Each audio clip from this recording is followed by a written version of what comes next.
Hi everyone. We're doing another problem like we did in the previous set. This would have been number 5. No, number 3.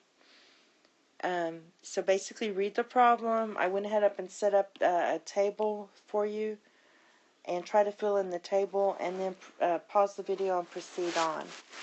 So what we're going to do is fill in the amounts here. We have leg 1, we have the rate, then we have the time, and the distance equals r times t.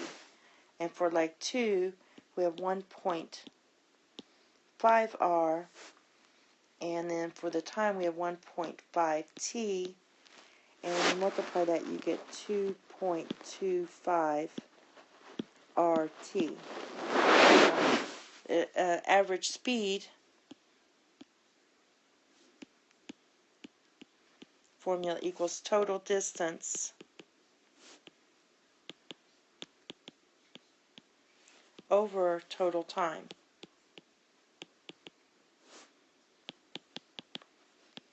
So basically your total distance is basically you have to add these two. That's going to be 3.25 RT. Why did I put difference? This is distance. Sorry about that.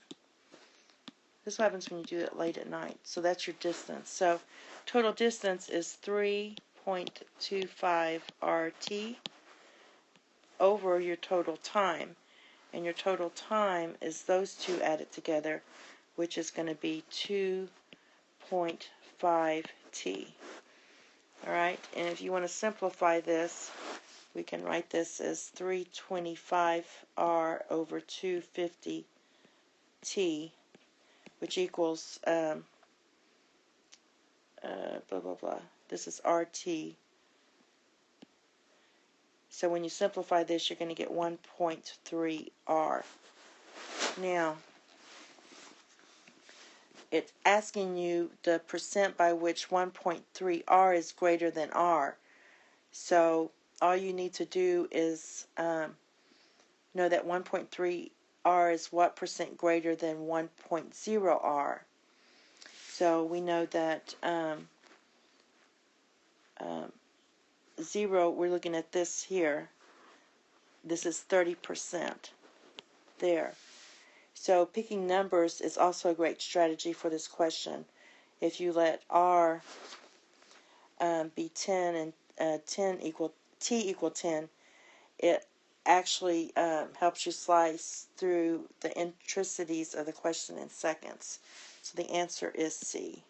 So remember, this part right here is really 1 plus 0.3. So we're just looking at the percentage. All right. Next question. We have 10 points line of circumference. Go ahead and of a circle. Go ahead and read this.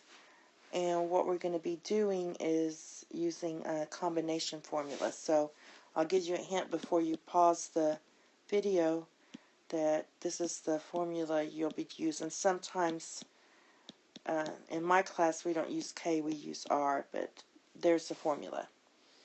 Okay, so pause it and do that. Now, an understandable but fruitless first reaction to this is to draw the circle and then some triangles. It's long and it takes too long. So think a bit more abstractly about what's happening mathematically when you take 10 points to make triangles. You're essentially chunking a group of 10 into subgroups of 3. So this is a combination, subgroup of a group. So basically what you're doing is taking, like, you can use, you can either do it this way, your calculator has it this way, but I'm going to go ahead and use the formula here. So we get 10 factorial over 3 factorial times 7 factorial, which when you multiply this out, you're going to get 10 times 9 times 8 times 7 factorial over 7 factorial, and this would be 3 factorial over 3 times 2 times 1. So this cancels out, and all this reduces to 120. So, and the number of heptagons is also this, so no need to work out the value. So the number of heptagons minus the number of triangles is 0. So 120 minus 120 equals 0. Okay? Alright. Last question. A fair coin is tossed 5 times. What's the probability that the heads lands heads up at least twice? So this one usually takes a little longer because you have to, if you're tossing it 5 times, that means you're doing at least 5, at least 2 would be 2 or 3 or 4 or 5. So basically, what I tend to do is I'm going to write it as 5 times. So I'm going to use C5-2, and it's 1/2 because it's either heads or tails to the 5th, and we're tossing it 5 times. This is a binomial way to do it, or we could have it 3 heads up. This would be 1/2 to the 5th, or 4 times 1/2 to the 5th, or 5 times. Remember, or means plus. So 1/2 to the 5th is 1/32, and remember what this is. This is 5 factorial over 3 factorial times 2 factorial, or vice versa. So this is 5 times 4 divided by 2.